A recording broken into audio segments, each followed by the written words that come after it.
I'm Amir with the Adibi IP Group. We're a boutique intellectual property law firm specializing in protecting innovators. We help creatives protect their intellectual property through patents, trademarks, copyrights, and trade secrets.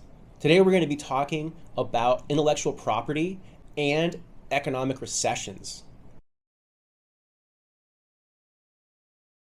Economic recessions are really fascinating times, especially for intellectual property stakeholders and for those seeking to procure and also protect their intellectual property rights. The first most obvious consideration is the bottom line of entities and inventors and groups of people, SMBs, solo inventors, and their capacity for risk. So one of the big considerations with intellectual property, specifically with patents, are costs. And so during a recession, budgets typically get cut and people tend to be much more careful in how they spend their resources and where they invest their money. So you might think, well, a really obvious place to cut is in procuring patents. Now, this is a little risky though, because if you think about it, if you stop filing patents, then you've effectively stopped taking steps to protect your research and development investments. Whenever a company develops a new product, they invest typically significant resources on developing that product or that new service.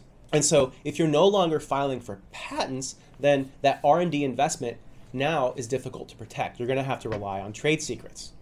So a consideration with recessions is, well, if there's less resources, our company's going to file less. Our individual's going to file less. Our companies, small companies, publicly traded companies, are they going to be filing less? Well, that consideration is very strategic. And so what I believe is that companies are definitely going to be more calculated in the technology areas that they expand into and in the technology areas that they invest in. But fundamentally, companies that are innovating, companies that are doing new things, are going to continue filing for patent protection because they want to secure and protect their R&D investments. If they don't, then they're going to be very limited in terms of how they're going to go about being able to protect their intellectual property. Now, the key thing to remember about recessions is that they don't last forever. Historically, they eventually come to a conclusion. And so you don't want to be in a situation where we have a recession and then when you come out of it, you have no intellectual property to protect your greatest and latest innovations. With recessions also come desperate times, especially for some companies. And so one thing that ends up happening during recessions is that you do whatever you can to maximize a return on any sort of assets that you have. What could also happen in times of recession are companies, trolls, potentially non-practicing entities, might decide to then go through their portfolio and identify potential candidates to try to leverage in terms of filing new patent lawsuits and in order to engage in royalty discussions. So basically going through their patent portfolios and seeing if they can't generate revenue on the intellectual property that they currently have.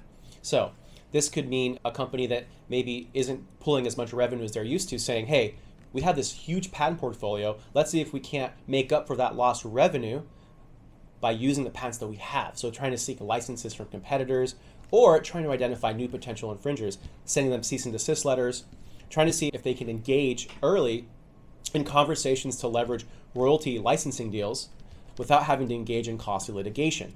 Now, the danger, of course, in the reality is that in these disputes, they could end up in litigation, which could result in a huge cost to them, one that they weren't anticipating, maybe wasn't planned, and that they may not have a budget for. So there's this trade-off where they want to be able to leverage the assets that they have to generate revenue, but if they get too aggressive, they could end up in a costly litigation that they can't afford getting into.